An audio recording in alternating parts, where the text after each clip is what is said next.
Ah, ibashe, ibashe o, iba ba ba, iba ye ye, ibashe. We call upon the power of the rising sun.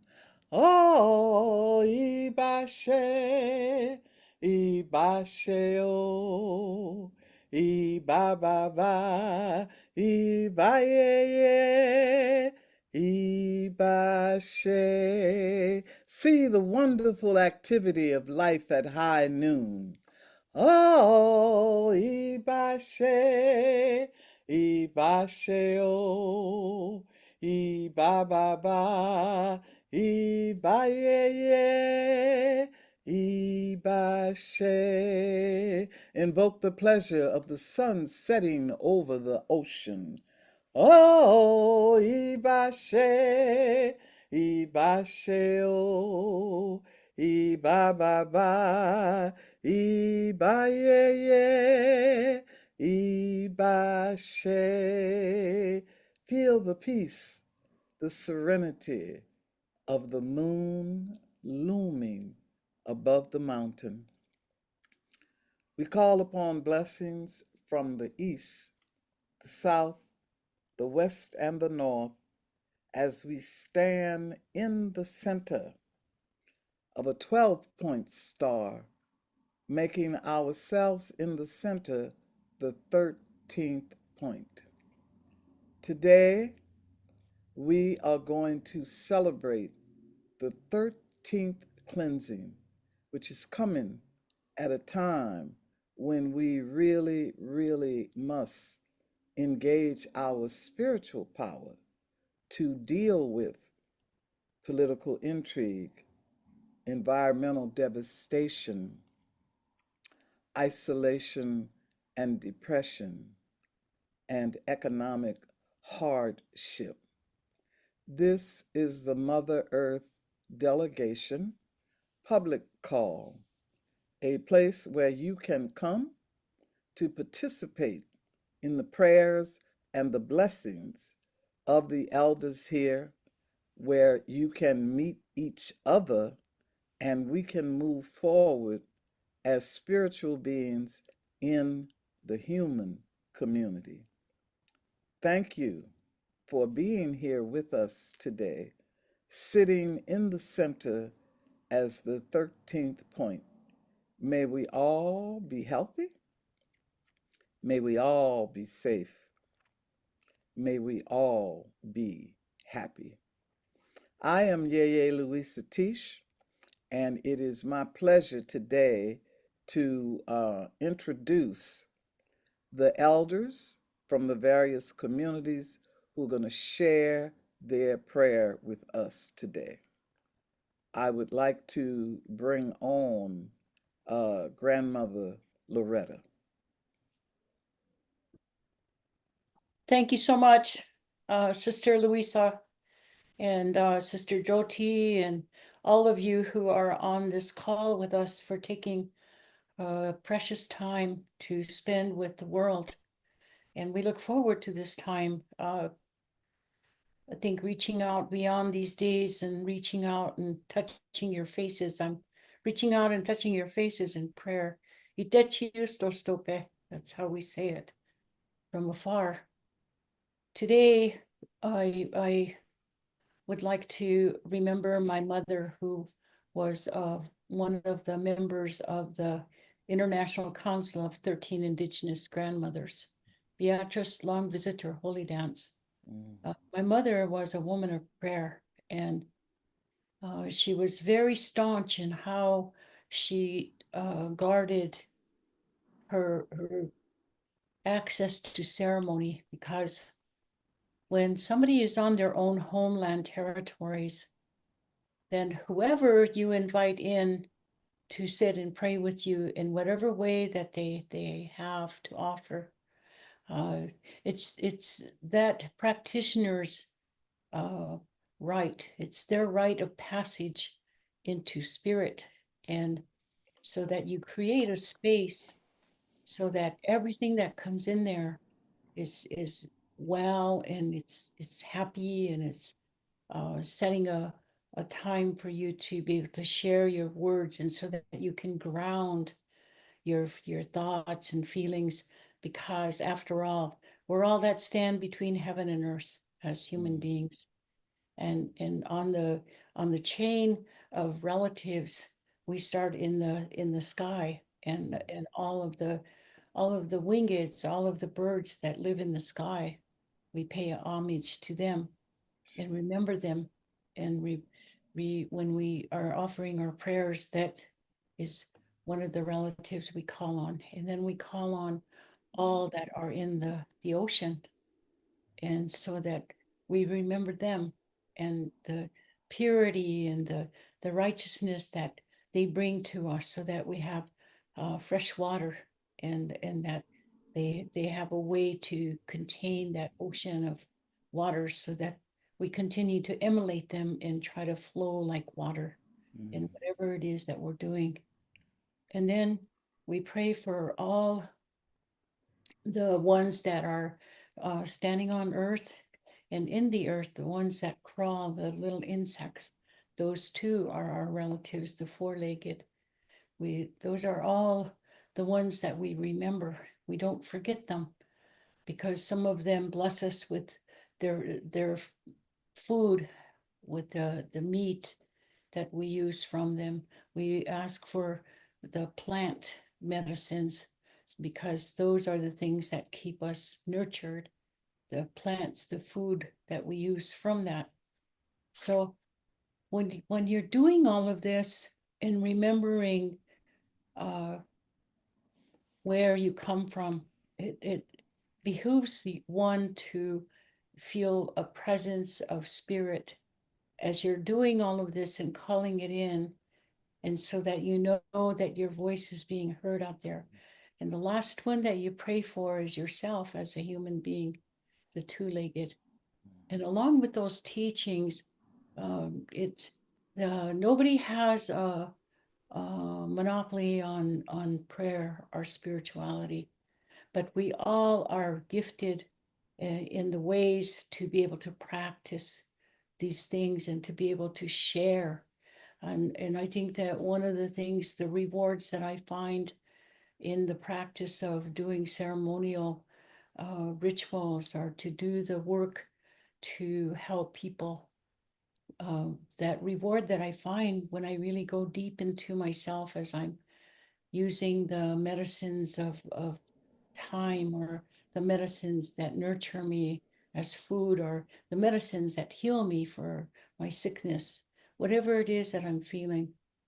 The reward, that when you go deep into yourself, the reward is that the Earth Mother is such a beautiful, beautiful place in which we are privileged to be here. We're blessed to stand on this Earth Mother.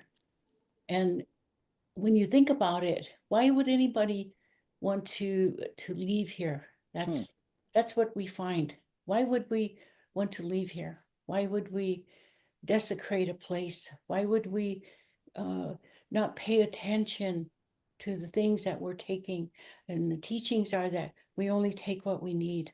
We only ask for what we need, no more and no less. And you give that same measure to somebody else that is in need. And so the balance of it works like that. And so as you're standing between heaven and earth, we can be sure to just give of our hearts, and to give to the circle, because there's so many beautiful people, there's so many beautiful ceremonies, so many beautiful songs, and the rituals present learning capacities for us, that we learn how to respect everything around us in its entirety. And so as a faith keeper, or as a woman of prayer, my mother showed me that the way to have this humility is not to get in front of people, or not to be standing in front of people and saying, mm, well, I speak for you. mm. We can only speak for ourselves. Ashe. And we can only give the best that we have to give of Mhm, ourselves to the circle. And so when we do it otherwise, then it creates a kind of a unconscious wave, distant vibration, I guess you could call it. And so, because we're all born with the magic of life or the sacredness of life, we could manifest things when you align and you bring into it everything that you have to give. You can manifest whatever it is you need in your life, or whatever prayers that you want fulfilled. You can bring yourself to fulfillment. We have a mystical potency in each and every one of us, and that we nurture that and we take care of it. In our language, we call it wakra.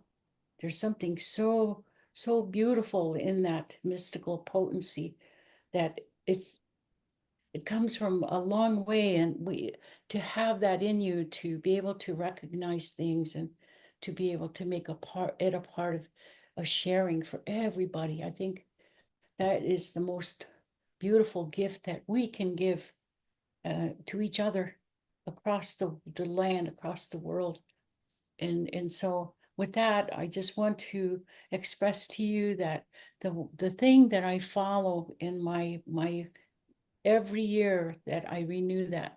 My grandfather, Rex Long Visitor Holy Dance, my mother's father, he would have been 133 years old, today, so Wow. Wow. I'm thinking about him because I grew up with those old men and those old ladies, those elderlies. They took me and they sat me and they took me to ceremony. They taught me all of these things about what I talk about.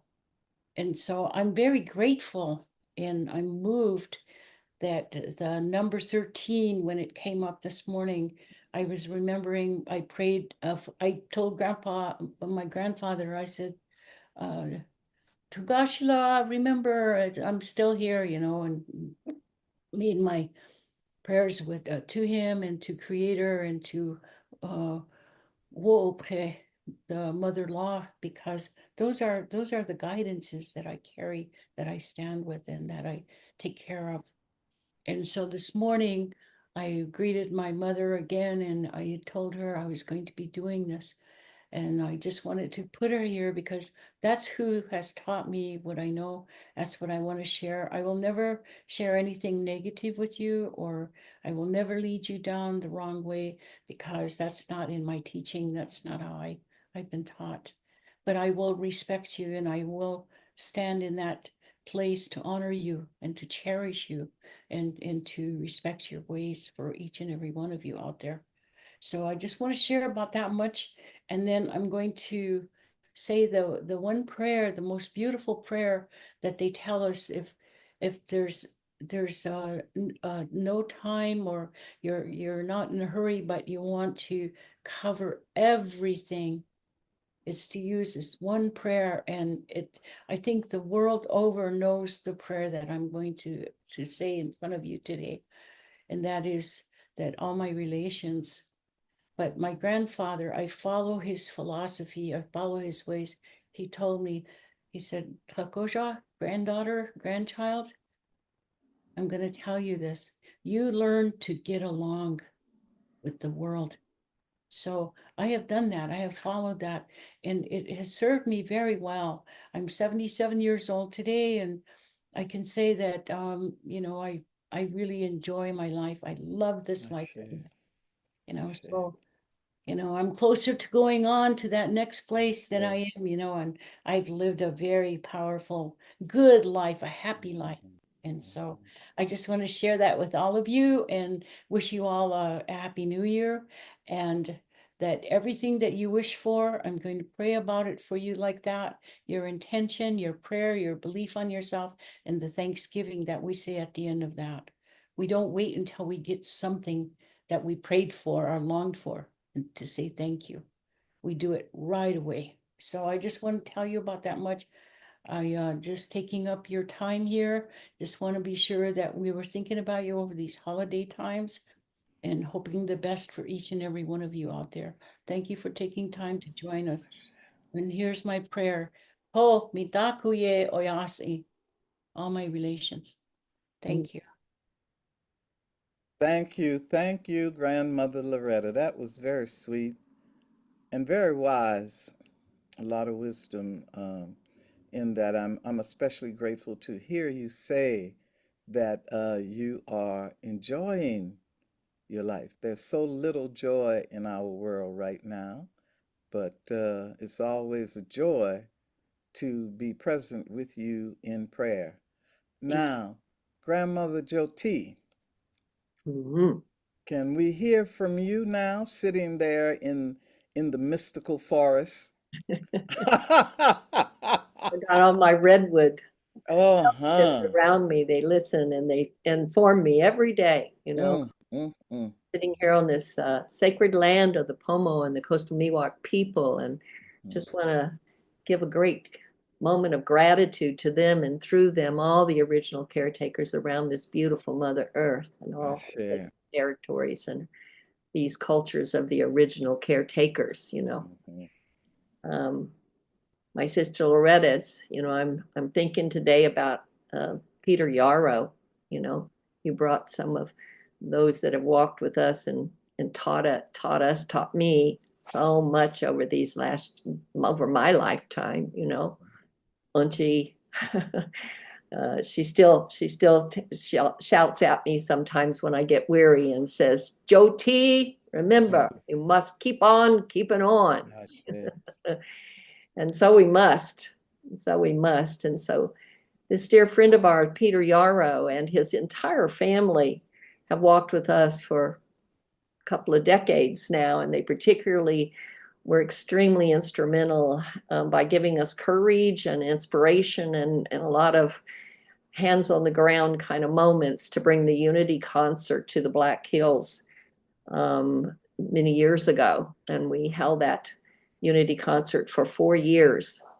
At the end of that time, all the tribal nations within the Great Sioux Nation had come together and signed a big proclamation with other elders from around the planet to really say how important our sacred sites are and how we must protect them and the cultures and the language of those sacred territories.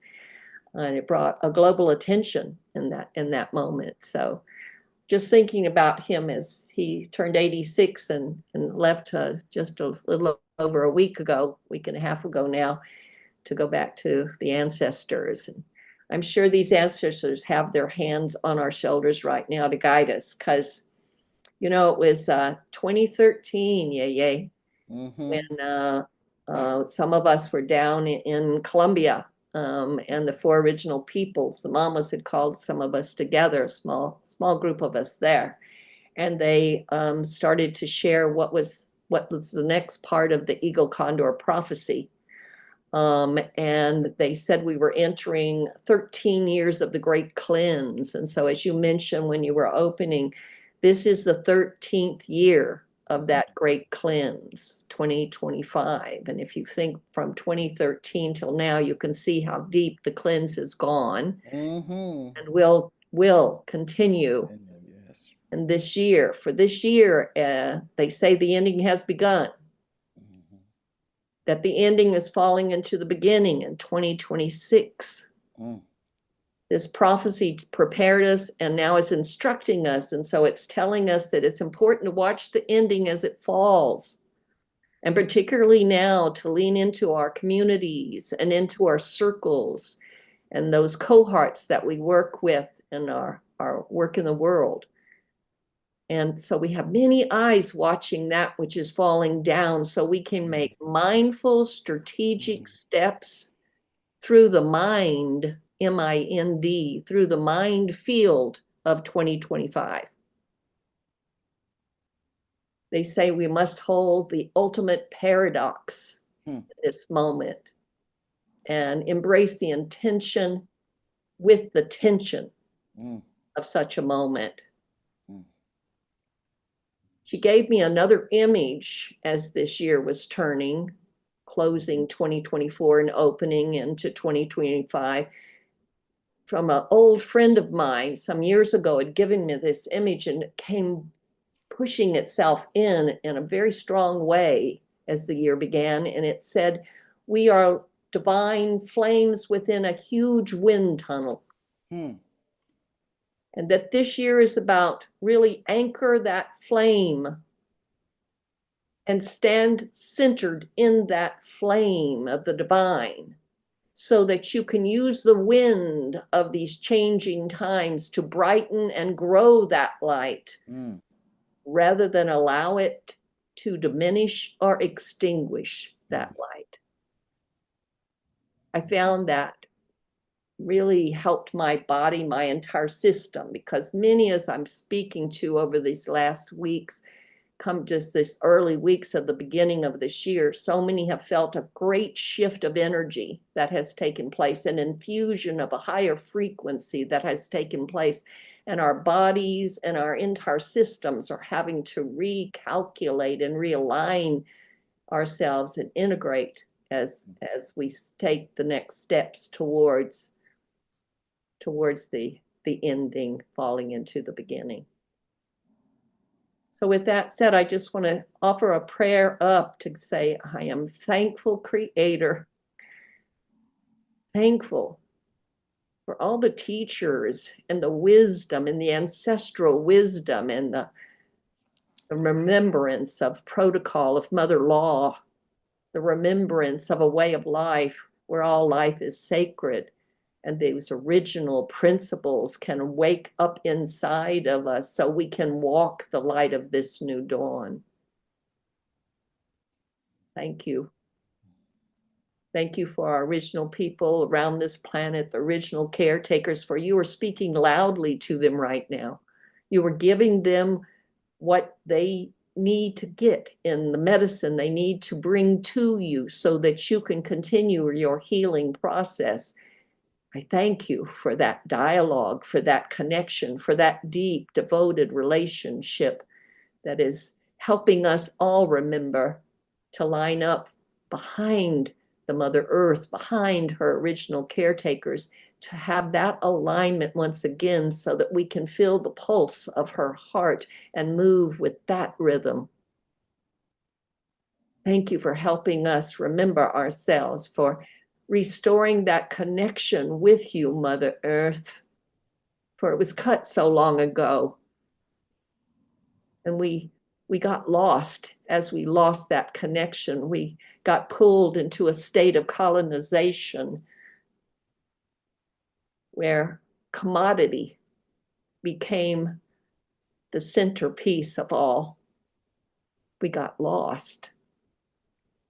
But you're waking us again. You're reminding us again of this moment of choice that we're standing in, and you're restoring that connection, regenerating that deep relationship and root with this Mother Earth. For she moves through the cosmos with her relations, the sun, the moon, star nation dancing around her, and her four elements moving so strongly as they have as we open this year with the winds moving the fires through LA, with the earthquakes in the Himalayas, with her movement becoming more profoundly loud so she can wake us. And we can open to a new cycle of life where unity is at the center and all life is sacred. For we are returning to that original way of life.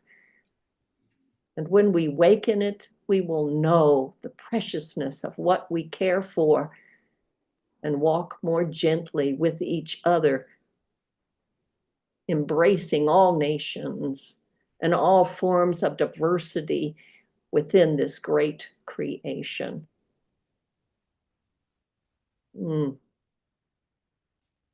Such a magnificent year.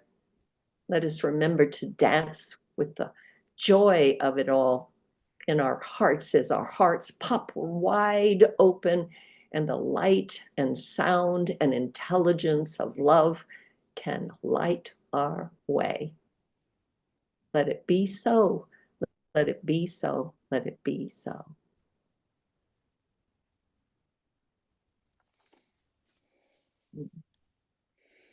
Everybody take a deep breath and feel the power, the love, and most importantly, the gratitude. Allow yourself to soak it in. And prepare to reach around the globe to touch our kindred on the African continent as Universal Mother in Gabon sends us her prayer.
Dans le monde entier, à nos amis Sioux, Jyoti, des États-Unis, des grands-mères, Me, Universal Mother, Shaman, Nima for the good path, the path to unconditional love.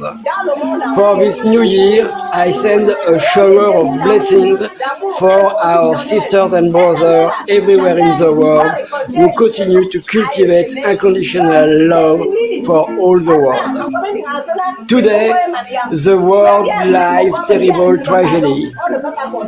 We have the responsibility of this because we collect what we sow.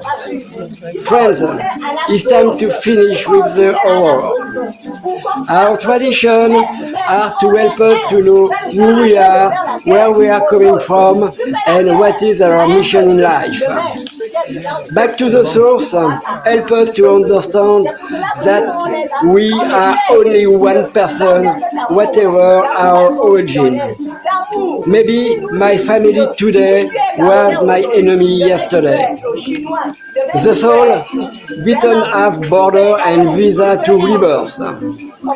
We wish, with the genius of Le Bon Chemin, the good path, to cultivate love together, make the love grow.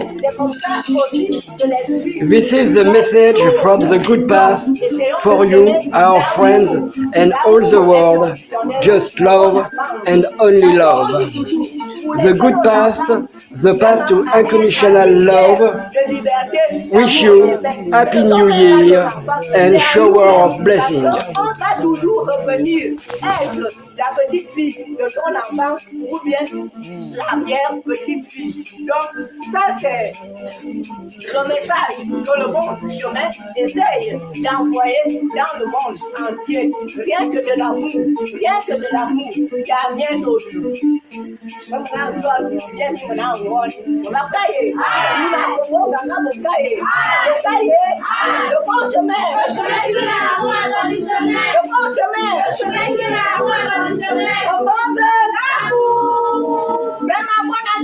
à tout le monde entier. Que l'amour règne. Plus de bénédictions pour nous tous. Merci.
Ooh. It is so invigorating for me to see this video and to be able to recognize that some of the elements in this cleansing and this blessing that Universal Mother just did can also be seen in the ceremonies of Haiti, of New Orleans, of various places in the Caribbean, and right here in Oakland. And it is a testimony to no matter how many centuries of oppression people may endure, the prayers continue. The ceremony is remembered. And the more we reenact our ceremonies, the more we will remember that we are spirits having a human experience. And through that, we will learn to listen to Mother Earth and save ourselves and our world. Thank you, Universal Mother, for taking us home like that. The next person who always takes me home when she speaks is our beloved grandmother, Flordemayo. We receive prayer from her, and we send prayer to her.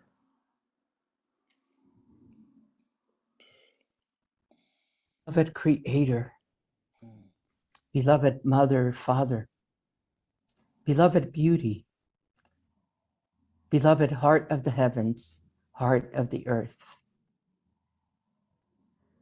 I call upon you, beloved Creator, on this sacred day.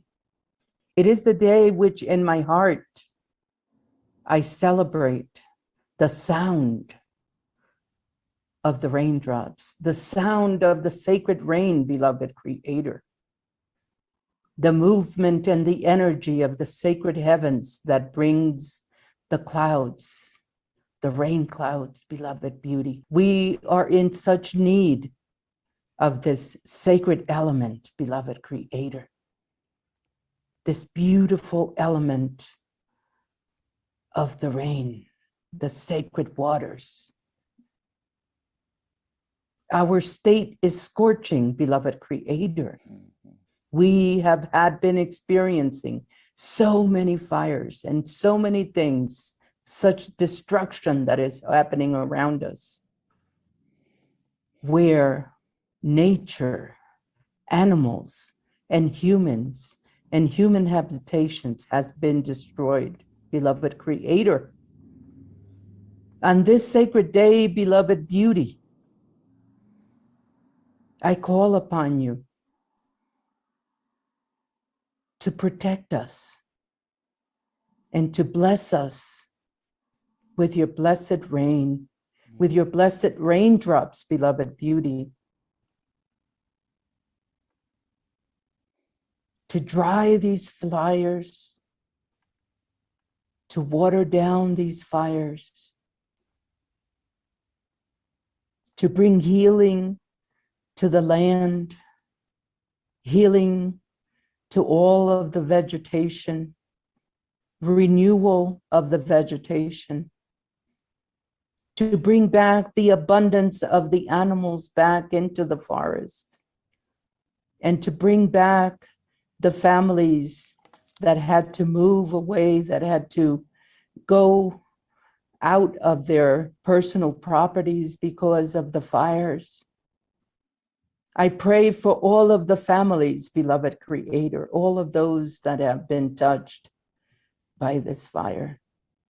I pray that their anguish is eliminated, beloved beauty. I pray that they have a better day after today. I pray that their wishes are at a hand's reach.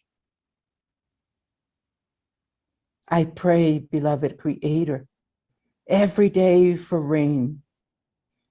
Let us have this blessed, blessed spirit of the sacred rains to shower us, to clear our minds, to bathe us, beloved Creator, to bring back that hope, the hope of prayer, beloved beauty, because you have said to me, thank you for your prayers.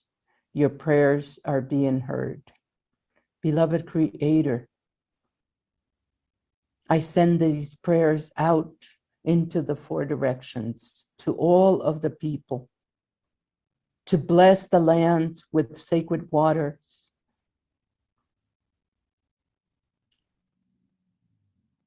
to drown the fires, and also to bring waters to all of the gardens that are being grown at this very moment, all of the vegetations, all of those seeds that are waiting for the waters.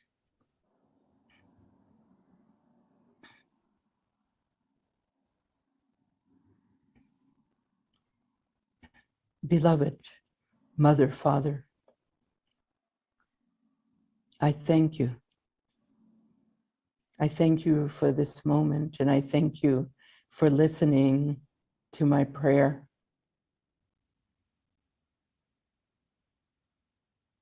I'm in such gratitude of this moment. In the name of the great mystery, beloved Creator, I thank all of the spirit of all of our ancestors and the spirit of all of the lands on this sacred day.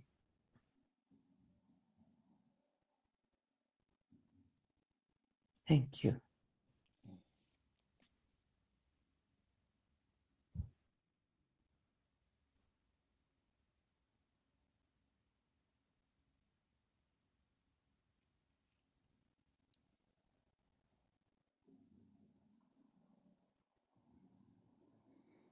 Everybody, please take a deep breath.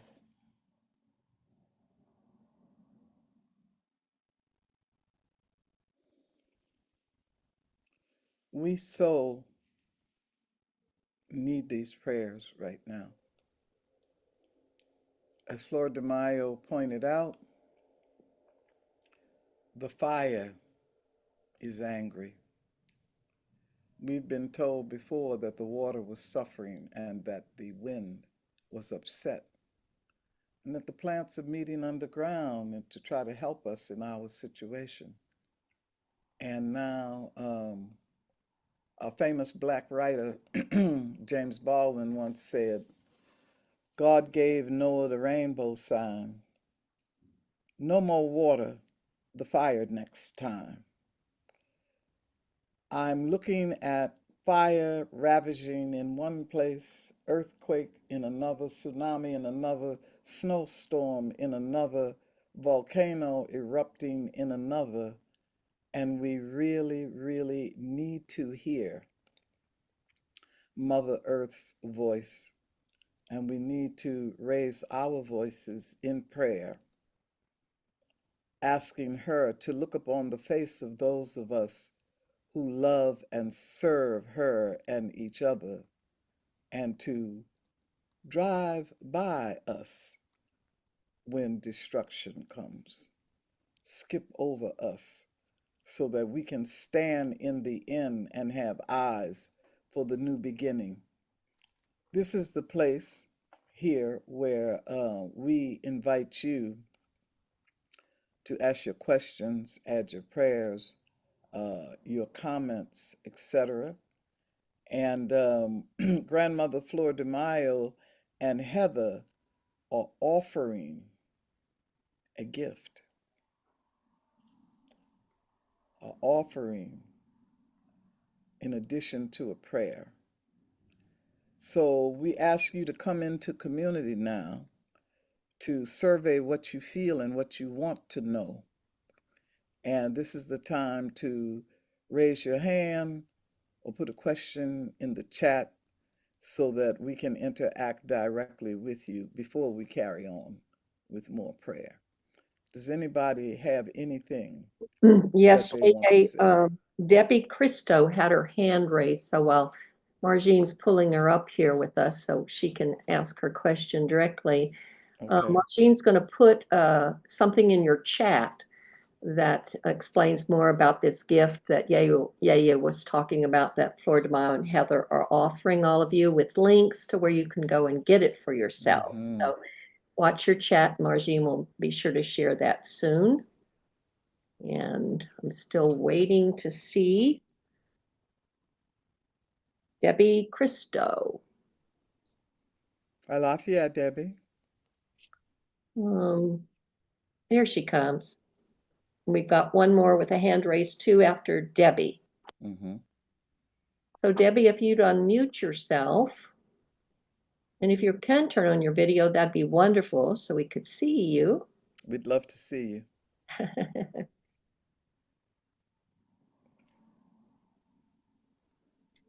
Marjean, maybe you can unmute Debbie, because we're still not, there she goes. Hi, Debbie. You have a question? Or something you want to share? We can't hear you.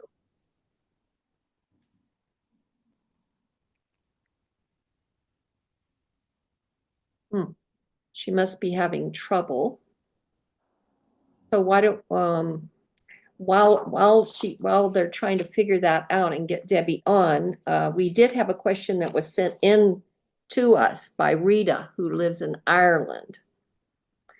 I would love some discussion also about how to live more closely in harmony with nature's rhythm and your own individual rhythm on a day-to-day basis, rather than the clock time, she puts in quotes, that supports the current culture, and how to do that while living in the current culture.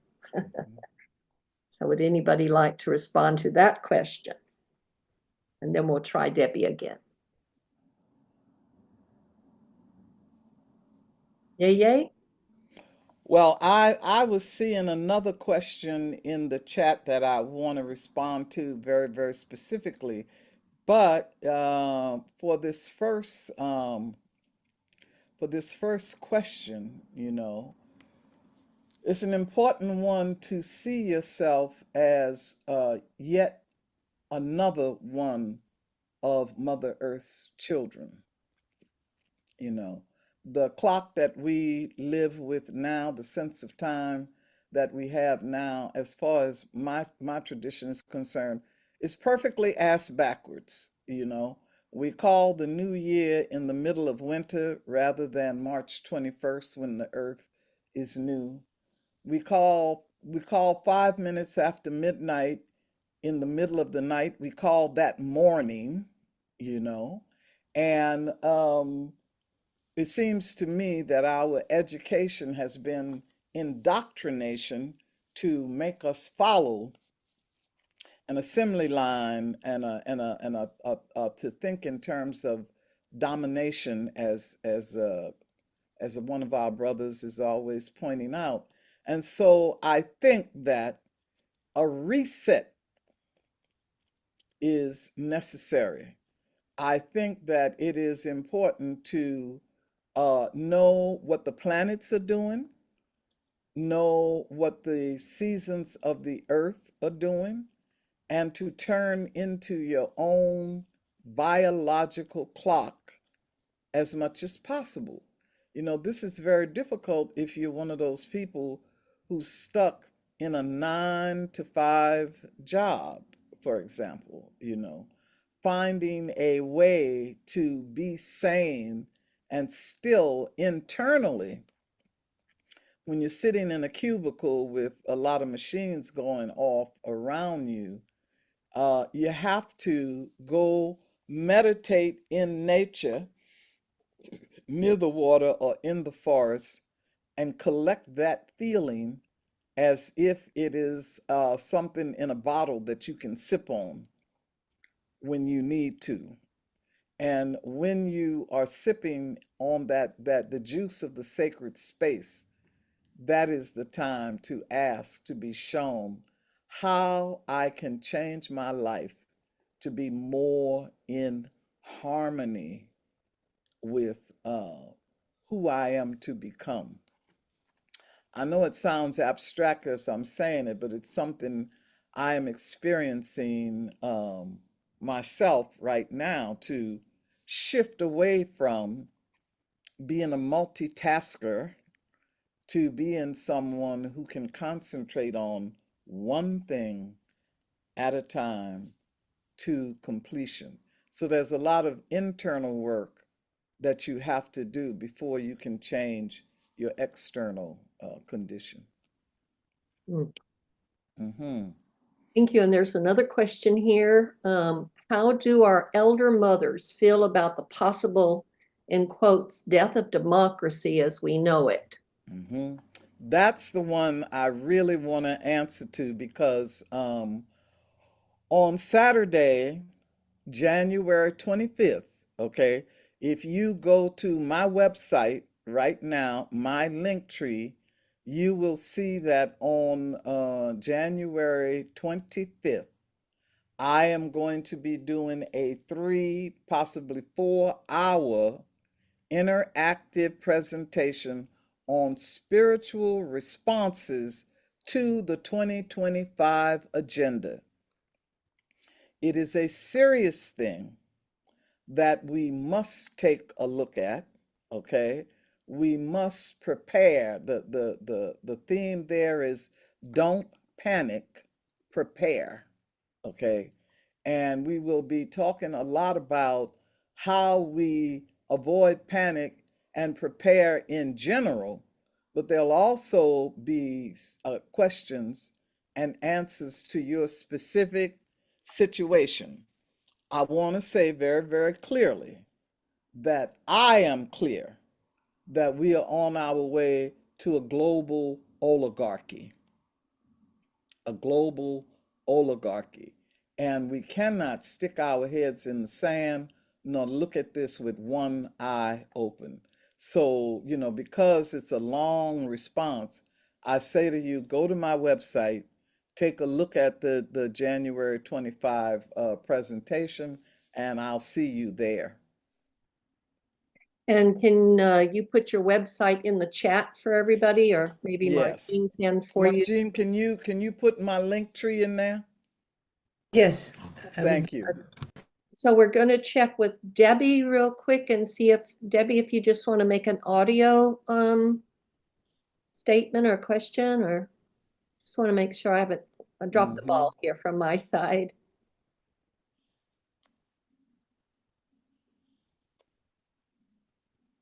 Still can't hear you, Debbie.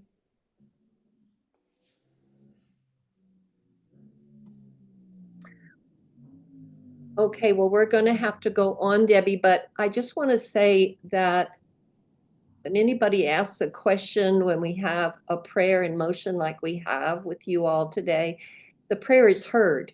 So watch, because you may get an answer from something happening in your dream, or maybe you're taking a walk, or an inspiration drops into you, or somebody gives you a book that's got part of the answer. I mean, just look for all those kind of different ways that Creator can dialogue with you and touch the question or the inspiration you were going to share with us. So sorry, Debbie, that we weren't able to hear your voice, but we're going to go on. And I know we have some really important questions here. And we have another question and answer time. So I'm going to pass it back to you, Luisah, and we'll pick some of these other questions up when we come back together. Okay, so now we're going to hear from Grandmother Flordemayo's daughter, my sister Heather. She's going to tell us about the day, the Mayan day. The Mayan calendar. Mm-hmm. A very, very different way to count time.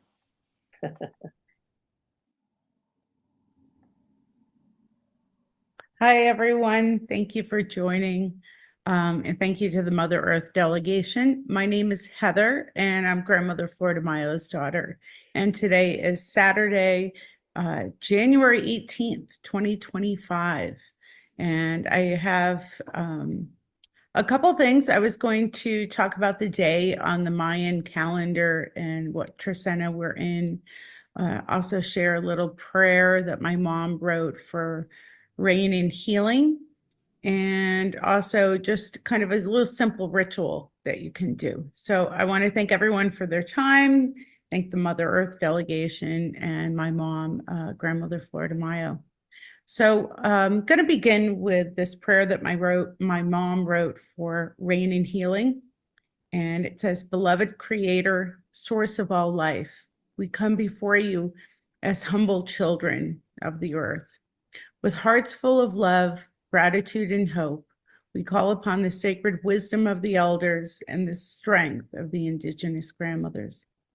Guardians of the ancient ways who walk with grace upon the earth, guide us now as we turn to the four directions, to the north, east, south, and west, to honor the balance and harmony of life.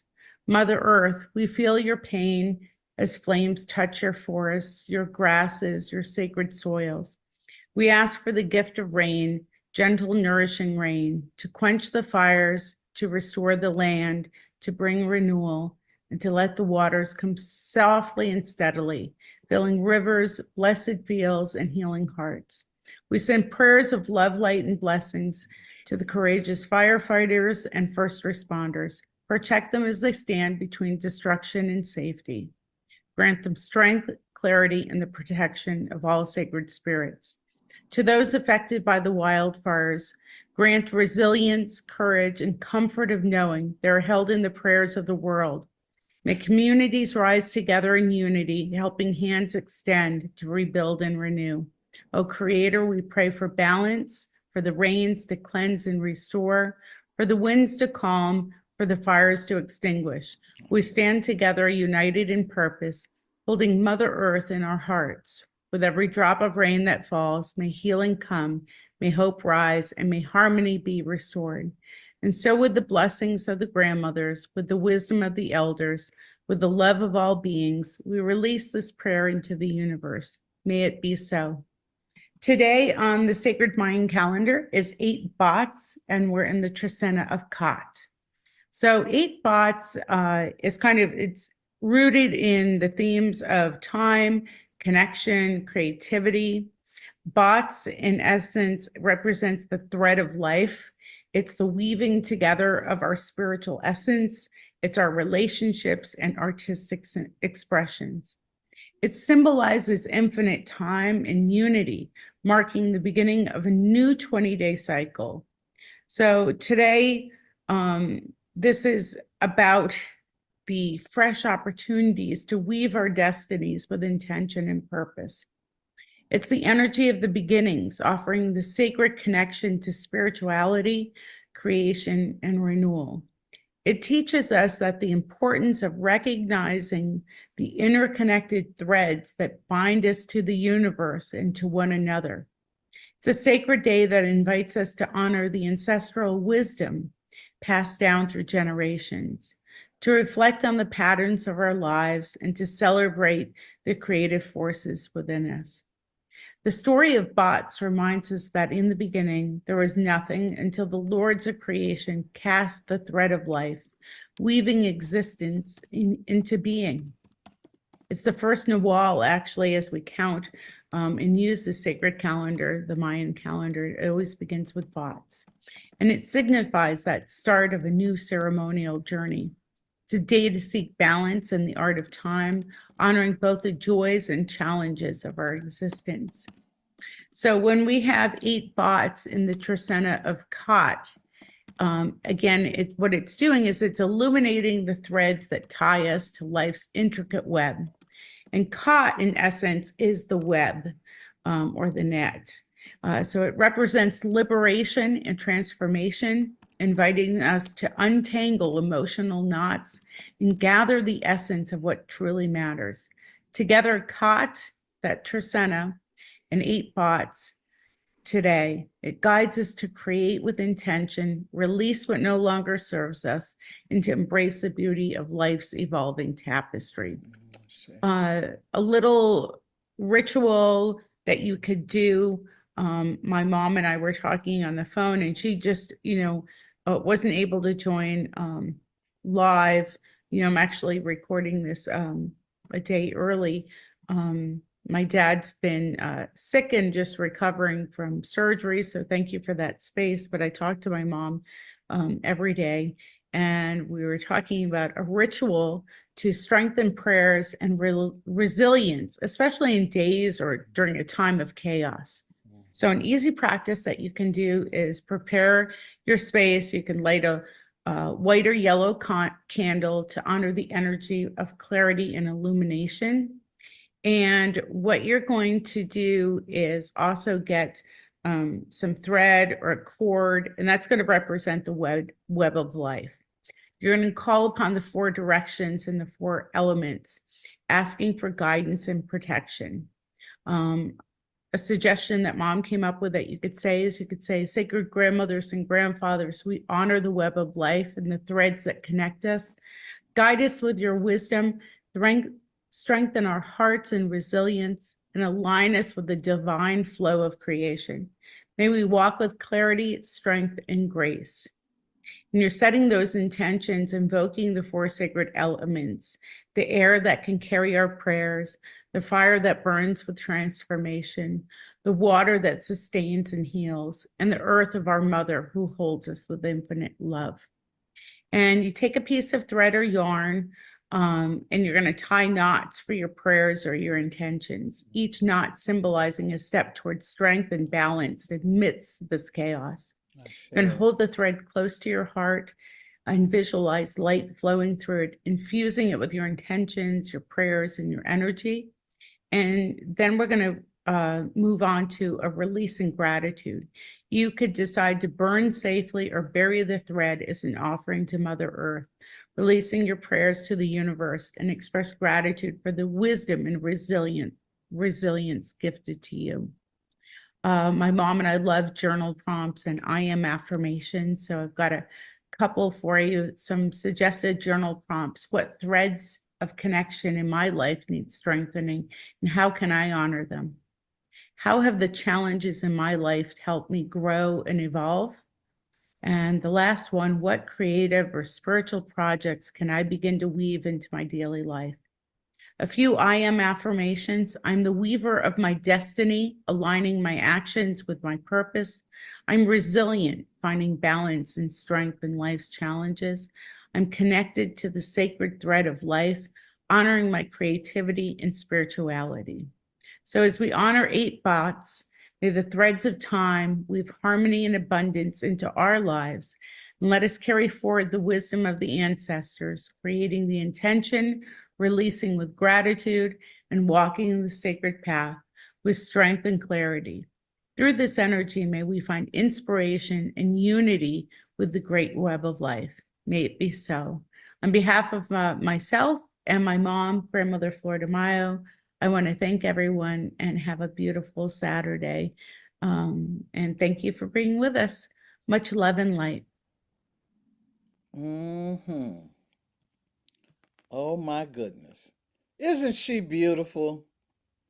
I mean, she is looking so good. I am so happy to see that. It's encouragement for me. It definitely is, and a beautiful offering of ritual action that we can take now to shift the energy. It's been said that the essence of magic is the ability to change your consciousness at will. When we change our consciousness about something, it has an actual external effect on reality. And so I want to invite people to perform the ritual that Heather just gave us, and then stay open to see how you're feeling about things change, and then what impact that has on external conditions. It's real. It's definitely real. Now I want to bring on one of my favorite storytellers. Brother Randy, are you here? We'd love to hear from you. Yes, I'm here. I Hey, say hi. hello. How's everybody doing? Greetings to everybody. Good to see all of you with a smile, laughing, and telling you're part of, like history to prayers. It makes us strong because we come together at this time and we share our thoughts and our views of how we see things through what the Creator, in our way, in my way, Tungashila, has showed us and gave gifts to people to pass on to the next generation. And one of the things quickly that I wanted to cover was the time that we're in. We call it winter solstice. And now that we're celebrating Wanietu Chokaya Woyushki, happy winter solstice, because now we're into the final part before the new year will start in March, the Wetu. It's a time where we come back into our homes and share stories. And one of the things that I want to quickly cover as well is back in when I work at Rocky Ford School, I have another worker. She's an art teacher.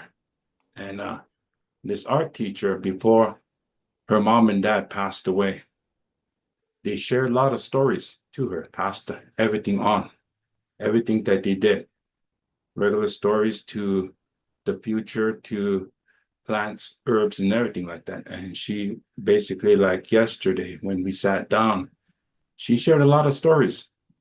Some were very new to me. She talked about some of the things that I shared with you and some of the things that I never shared. And immediately, she connected with me.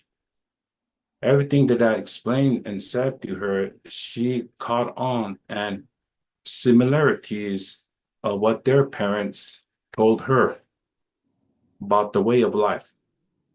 And as we sat down, it automatically just opened up. It opened up to, we see new things, new ideas how we can use these to approach and share with people around us. It's about awareness. It's about the future. Because in Lakota way of life, it is why these stories are passed on to us. And not only that, but I have an elder that lives not too far from where I live, comes down and shares his view. And he always say, Niate, ni tunkashilaki. He said, your dad, before he passed on, your grandpa, and all the elders, when I was a little kid, they shared many stories, and they always talk about the future. And as I said, this is a good time to sit down and share stories. And one of the stories that he shared with me, this elder, was he talked about old way of life. He talked about wanahiwachi, how this impacts us and how this will impact us into the future. Before this, what we call wovoka. Before that time, that era, he talked about this wanahiwachi. And at that time, it was forbidden to talk about it because we considered it very unique, very special. And we always say everything's waka. We can't say things at that time because we carried it deeply and we only share within our family. But when that time started moving forward, we started to pull these stories out in order for our children to understand who we are as Lakota Oyate, the Lakota people, and how we are to survive using these stories and tell the people why we're here on this planet, in this country. And one of the stories that he shared with me was he talked about Tunkashila, the creator. And as he talked about the creator, he always talked about the future of this Nare, the soul that's inside each and every person. And this soul doesn't have no name. It doesn't have no skin color. It's not a male. It's not a female. Something that is very sacred had came down and created us. But as we don this casing, that's when our view have changed. And the creator gave us languages for us to understand this higher power. And as we move on, it is up to each and every one of us. How far are we willing to give ourselves to this creator? If we give ourselves to this creator, he will give us gifts.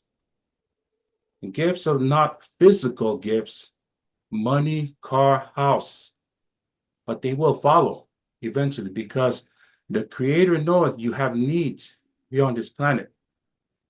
But the most important thing is that soul deep inside you.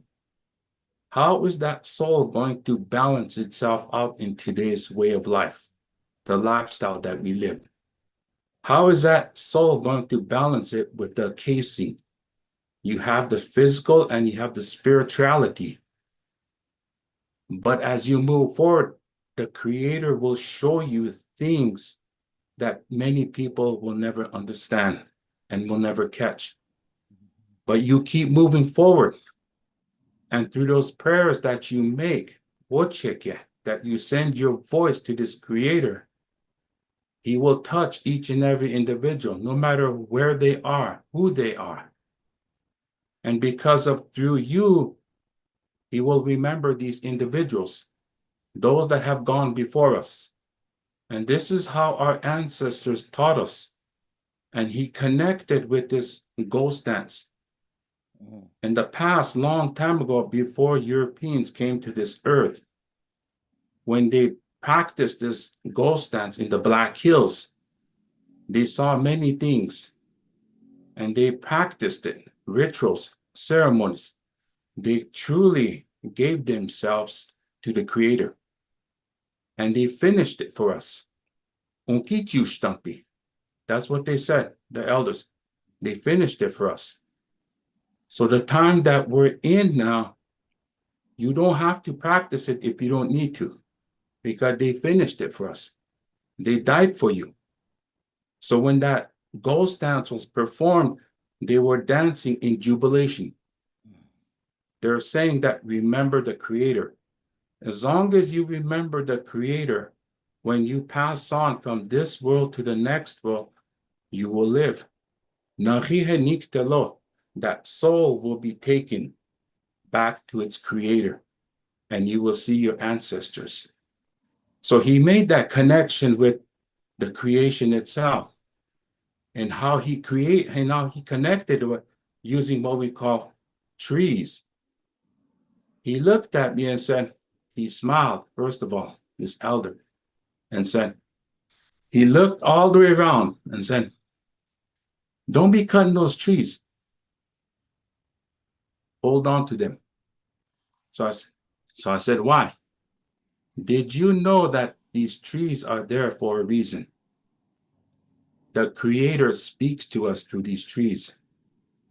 He sends Tate, the wind. And as this wind comes down into the earth and touches the trees, these trees will dance, first of all. And as you listen, you will hear the Creator talking. So you connect with your mother. You connect the understanding of your Father, the Creator. And He will tell you things that at that moment you will not comprehend. But give it a time. As you give it some time, all this will come, maybe through a dream, through a vision, or maybe when you encounter someone, you hear someone talking, you immediately understand and know what the Creator was telling you. It was telling you something, that your job here is not done yet.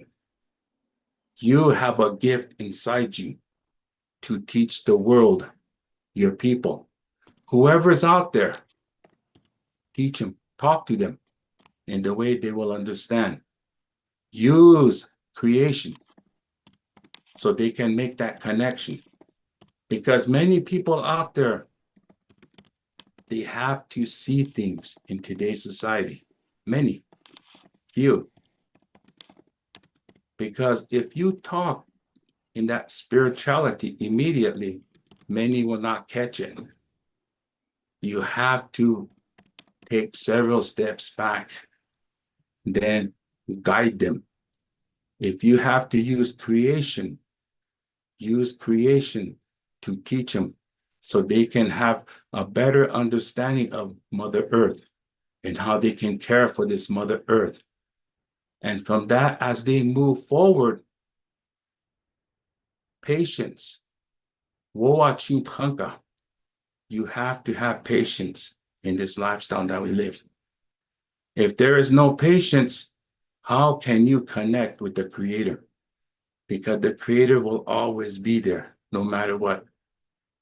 So now as you move forward, this is how we use people. As we share our stories of who we are here on this earth.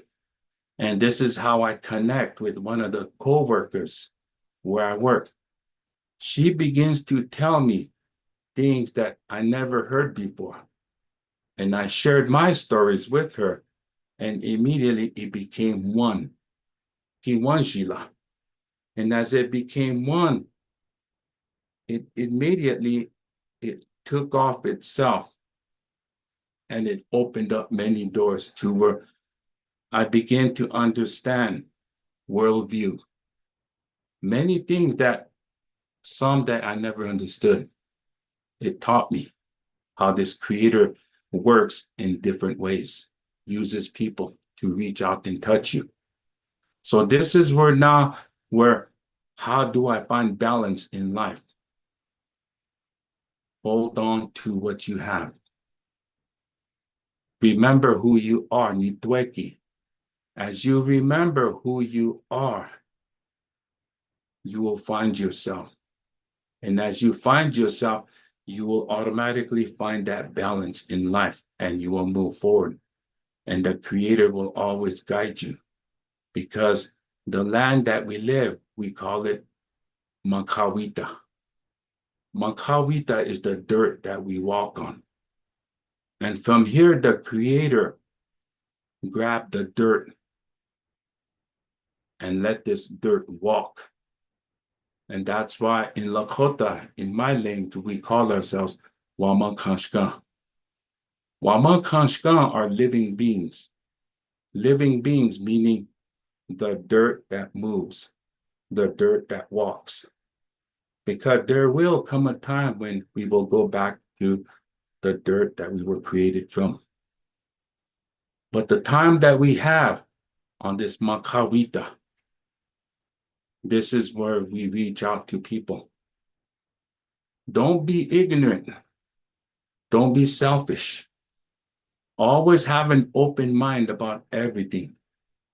Once you have that open mind and open heart, that's when you see things. You have a better understanding of yourself first. Everything has to start from here. Hochoka. Hochoka is the center of life. And this is where the Creator is. Because this is where He touches you. And as you touch and you connect with the Creator, and as you look around, you see creation and how the Creator uses creation for us to understand Him. Like the living waters. Many, the beginning of time, this earth was just a ball of water, but He separated it for a reason. He pulled it like a mirror. He separated it. So the reflection is what you see.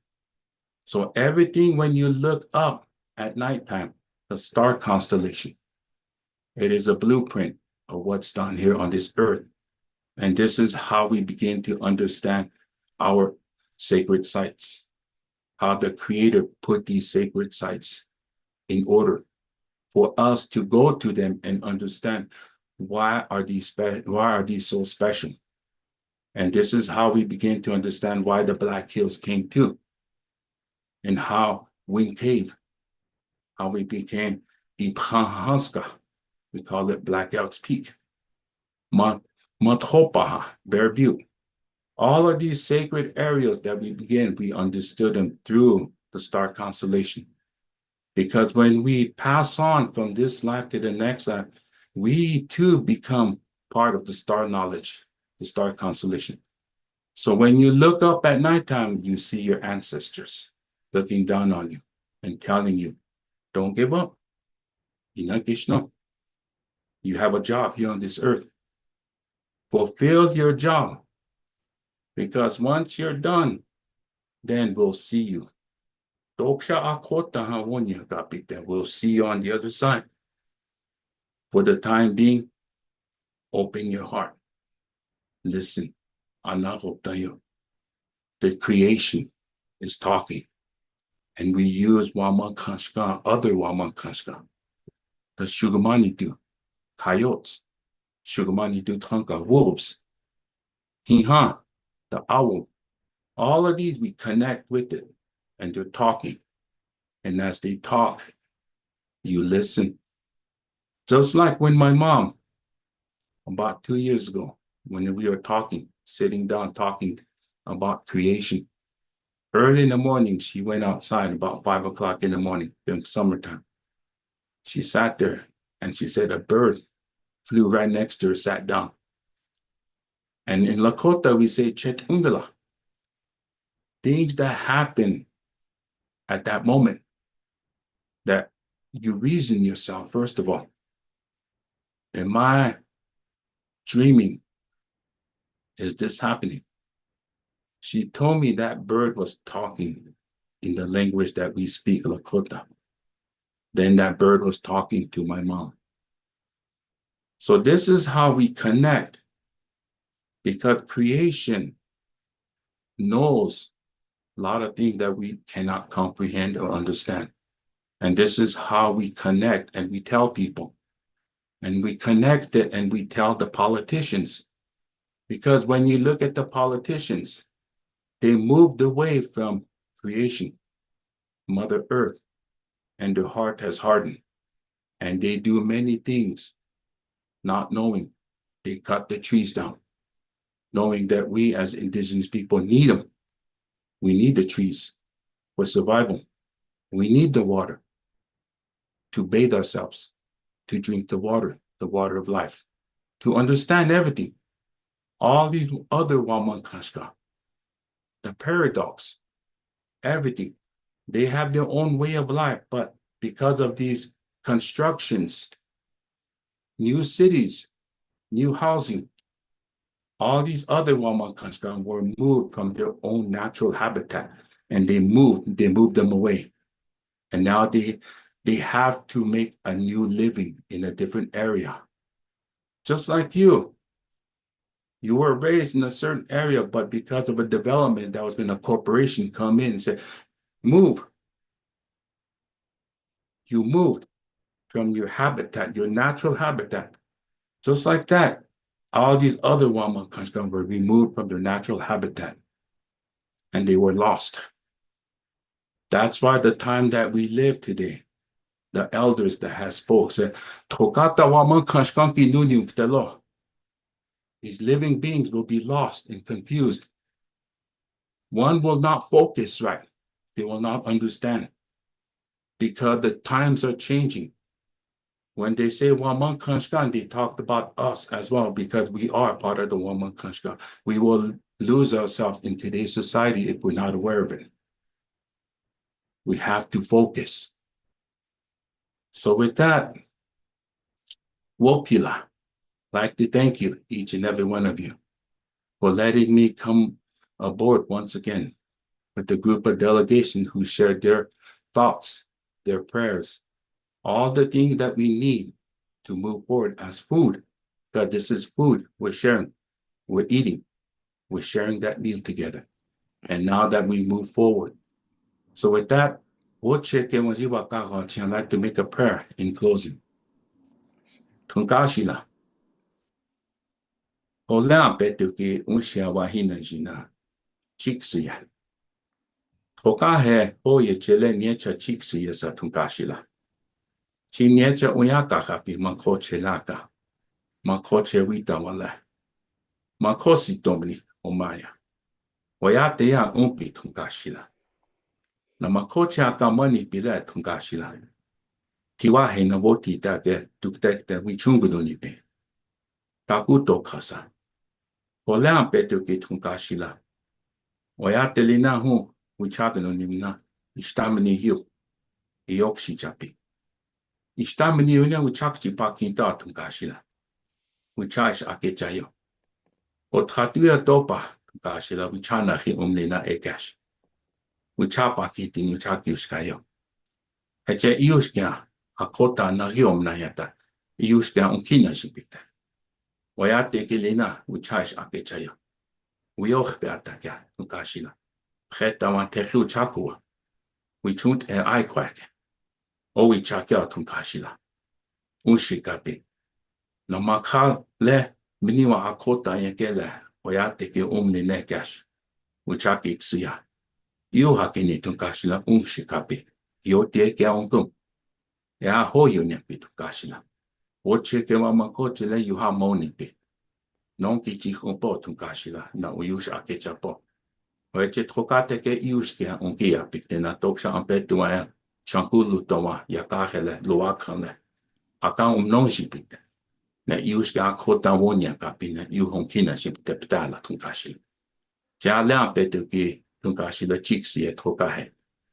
Na wichoye olowa. Ina wichakji washte tunkashila.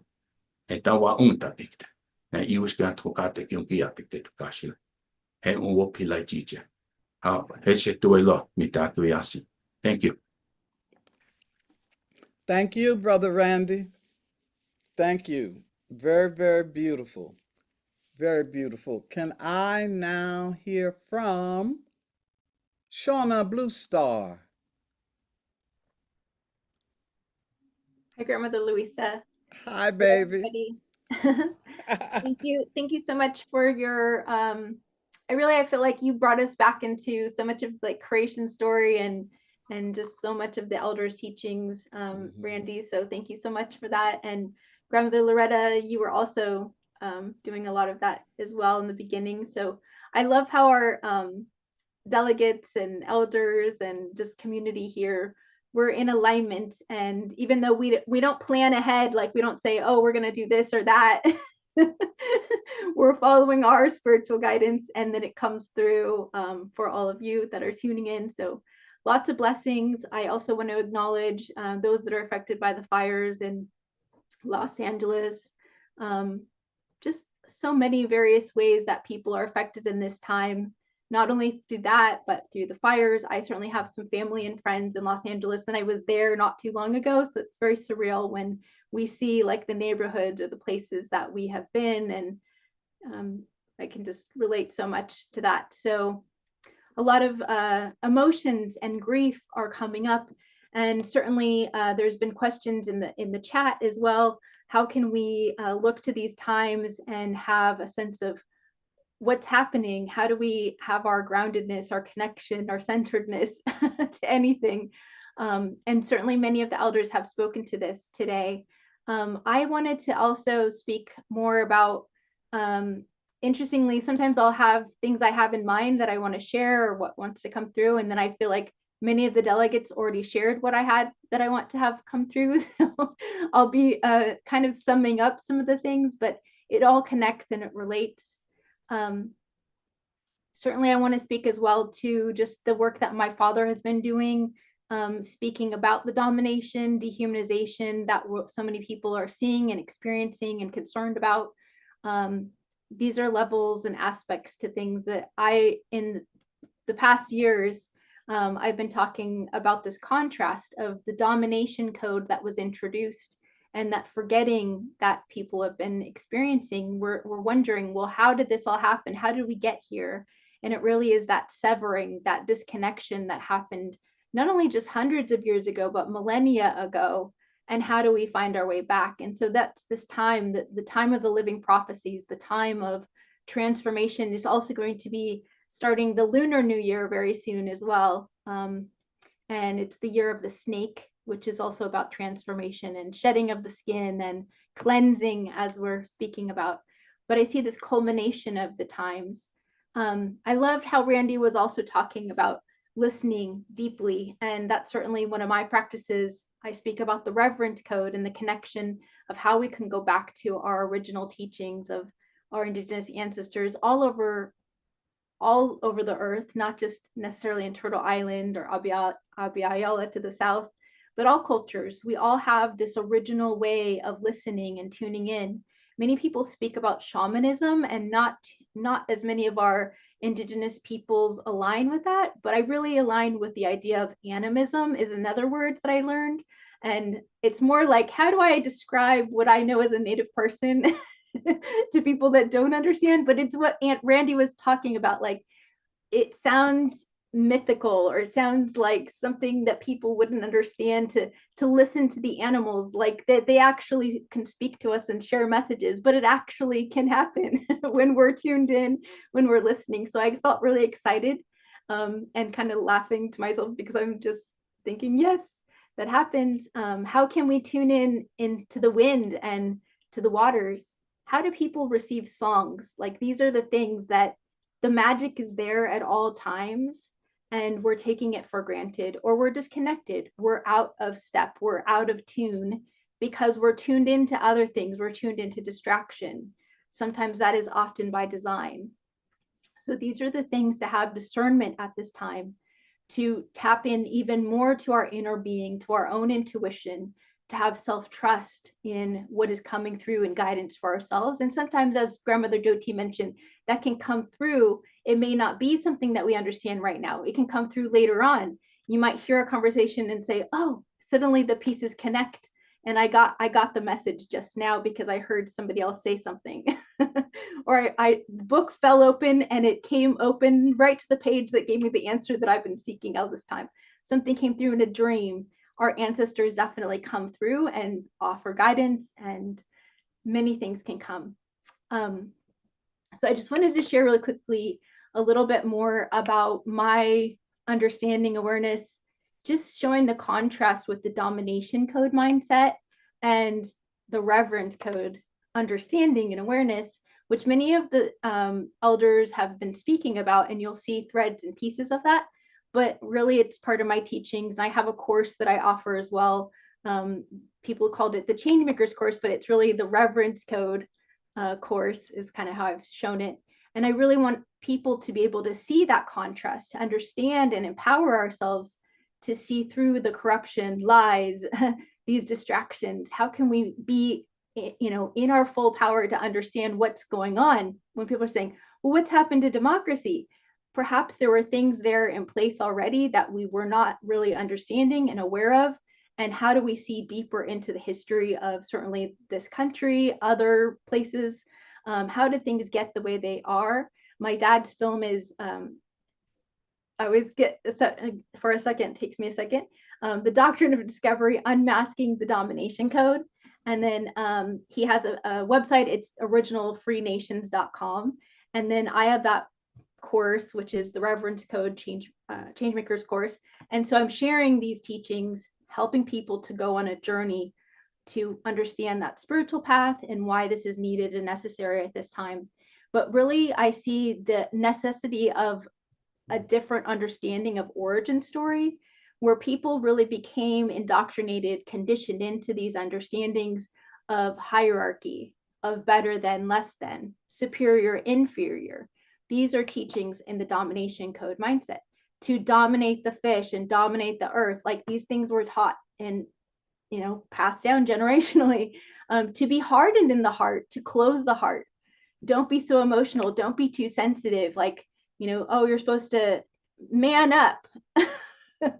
These are the messages that are carried forward, and it's sad. It's very interestingly disheartening to hear people being taught these things at young ages.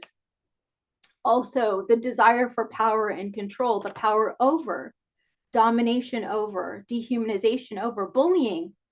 Bullying is so common. We see it all over social media. Oh, it's just normal. It's celebrated. Let's dominate them in sports. So these types of things have just become natural, normal, everyday.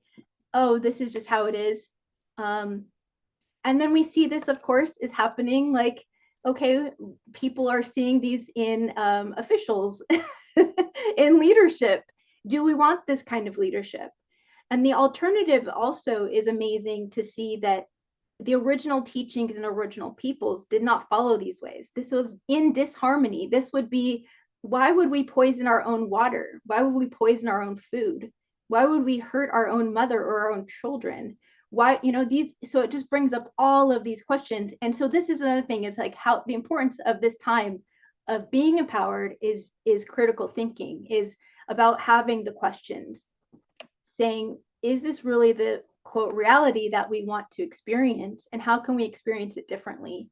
And really looking at the alternative, the reverence code that I'm speaking about, is honoring those original teachings, no matter where our ancestors are from. Certainly in Europe, I also want to encourage people to see that I have some ancestry I found out just recently in Southwest England, in Cornwall, and I was very happy to learn of this, in Wales as well. That there were original teachings there as well. There are sacred sites there as well. There are sacred sites here, and it's so important that we honor and recognize them, and the importance of that. These very sacred places within our Earth Mother, and why it's important to honor and respect them. So reverence code I see is honoring the life force energy in all living things. I see that it's a life-sustaining, life-nurturing experience. Nature and animals are sacred and regarded as our kin. There's the kinship, all our relations. We respect and honor all peoples. We see the differences. We celebrate the differences. And so I just want to make sure that, just we see the difference between the two.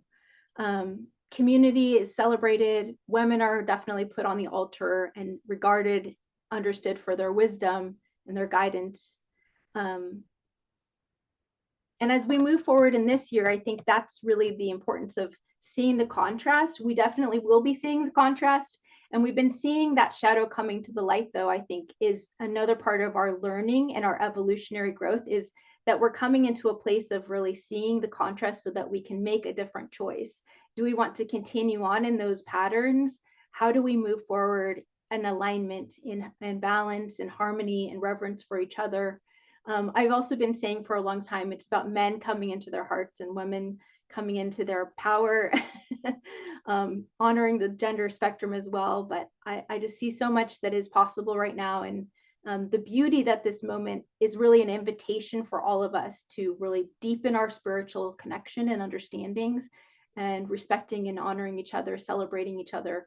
I love how Randy was also talking about that culmination of seeing, oh, world, the world connections. Wow, what can we learn from each other? How can we see each other?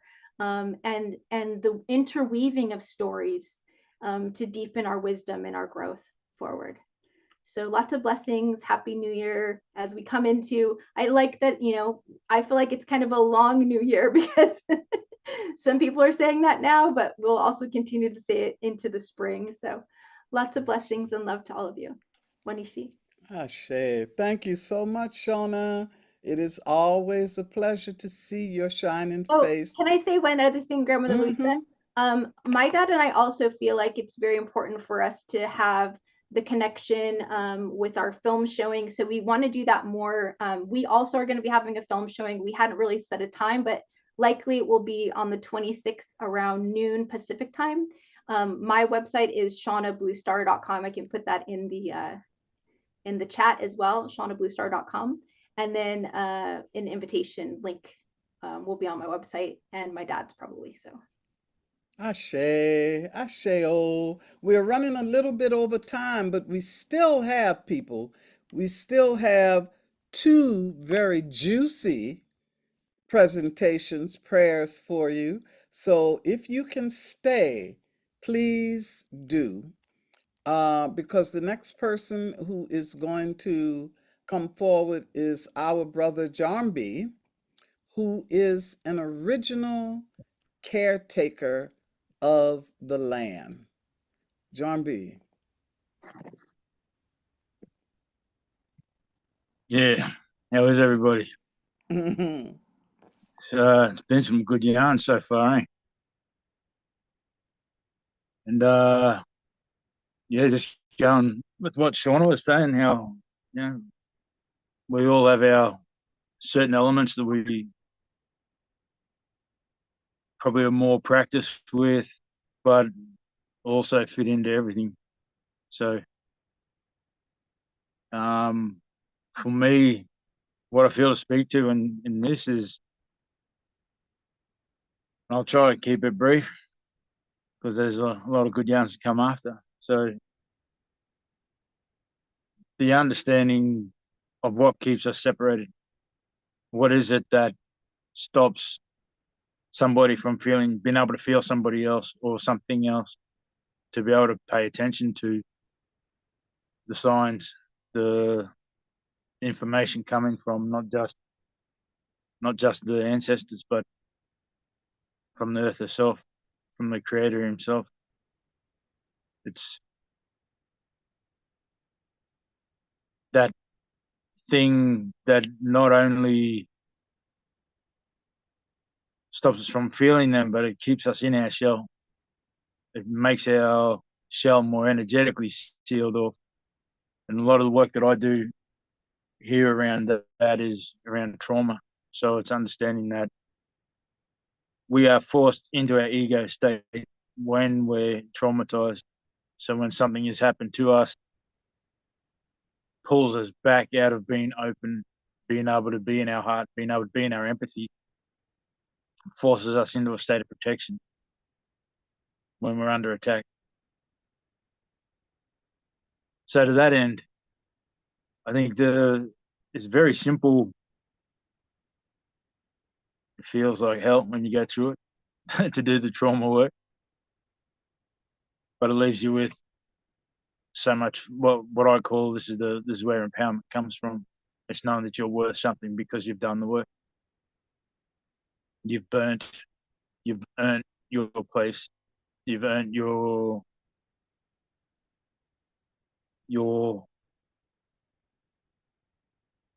ability to be in your heart. You've earned you've earned the right to be respected in that.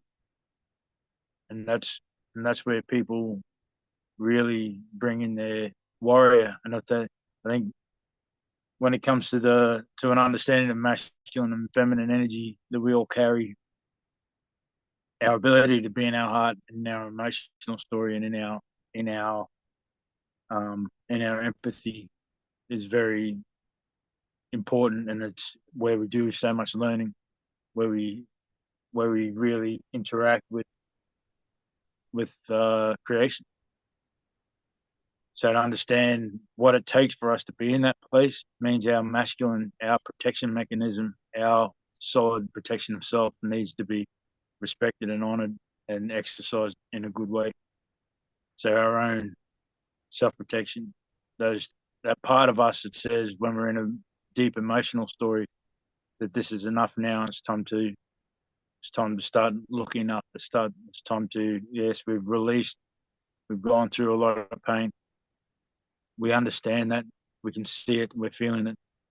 But don't forget, we've got to look up as well. We've got to breathe the fresh air.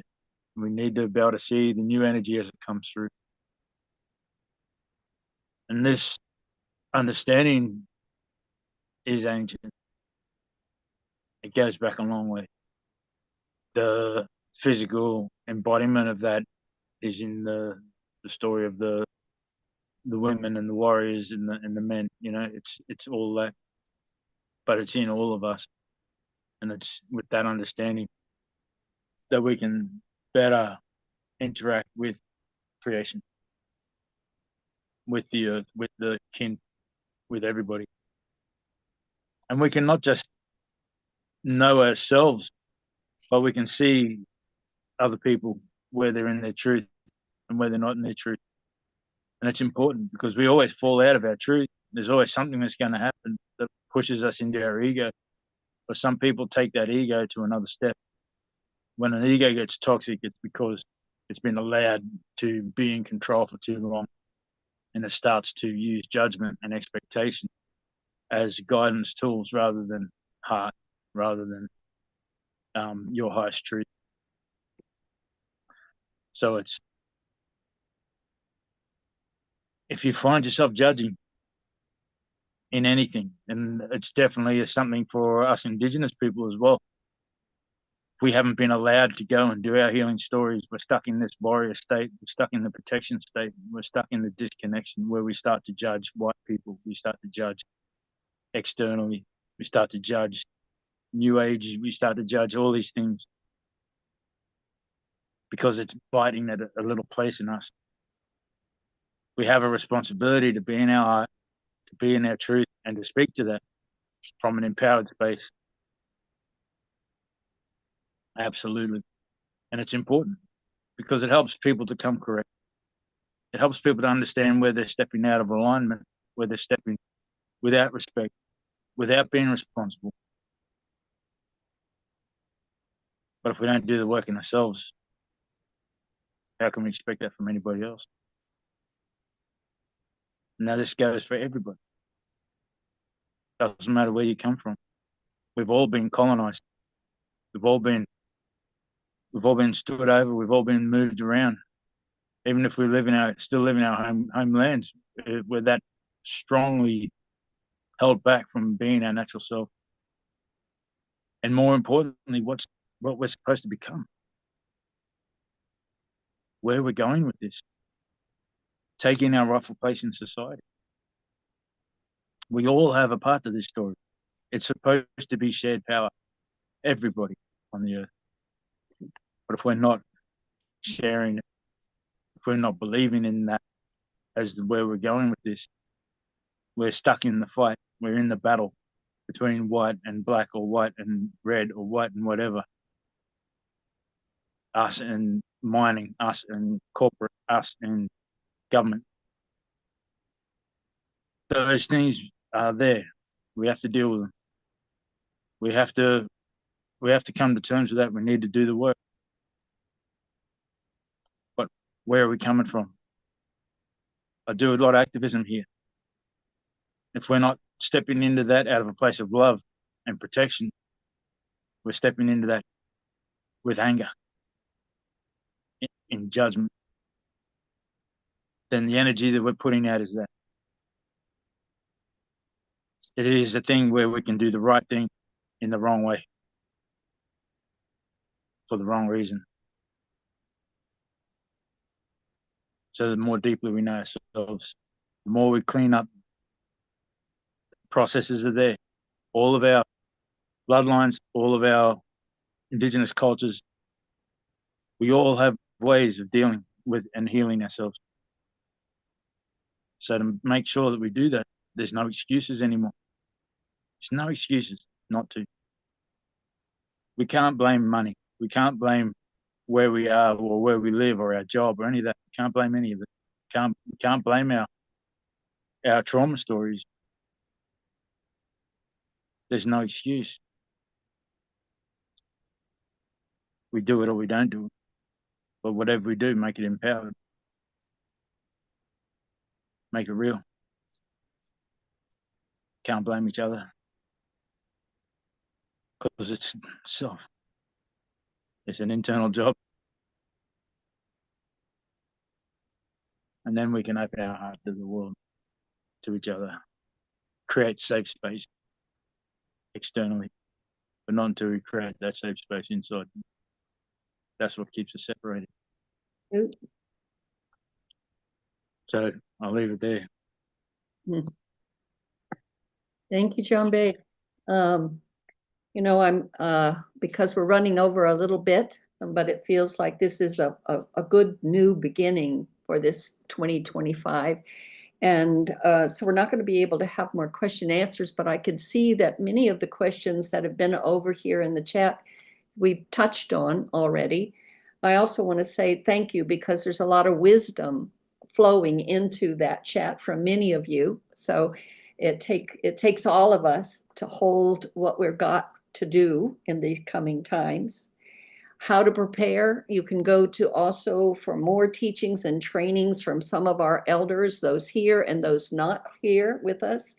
You could go to motherearthdelegation.com and look at their website. You can also go on the Center for Sacred Studies.org. And there is a Minister of Walking Prayer, which is a 2-year program that the mother herself has given us as a way of helping those that she's calling prepare themselves for the work and the walk in the world that we're doing right now. And Marjean's going to put a little more about that in the chat. And it's about staying in the present moment. And as the prophecy said, you listen to the ending as it falls. So you don't get distracted. You don't get pulled into it. You don't feed it or give it energy. You focus on that which is breaking through. And that's the work we got to do right now. So with that, I want to say thank you for all of our folks that have been helping bring this about, for all of you that have been listening and are continuing to walk with us. We're taking this in a little bit of a created space so that hopefully next month when we get together, we're going to see if we can create a little bit different form than what we've been doing and add a little bit. And we don't know what that's going to look like yet. So be patient with us all. Luisah, I know you've got some special messages to close with. Thank you so much, one and all. Have we heard from Eleanor? Eleanor was going to introduce this next letter from Mother Earth. So Eleanor. Come on, Sunshine Queen. Oh, ashe. So thank you all. Amazing sharing and good for the heart and the waters of this earth. From these depths of the Amazon jungle, we have a little message here in voice of Warani frontline activist Nemonte Nemquino. She's a woman, she's a mother, she is a defender of her grandmother jungle, her home. And this is a plea from the mother in her own voice. Share. Thank you.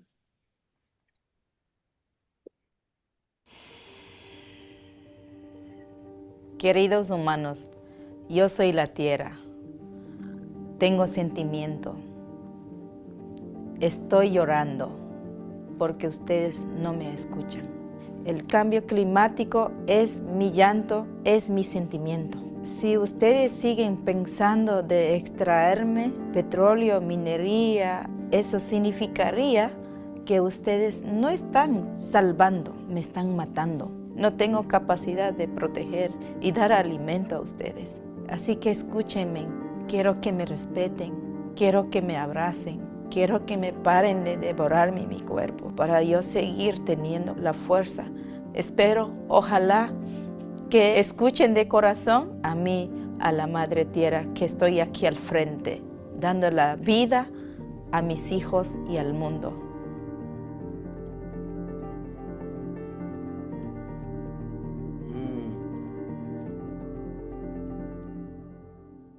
Oh, beautiful.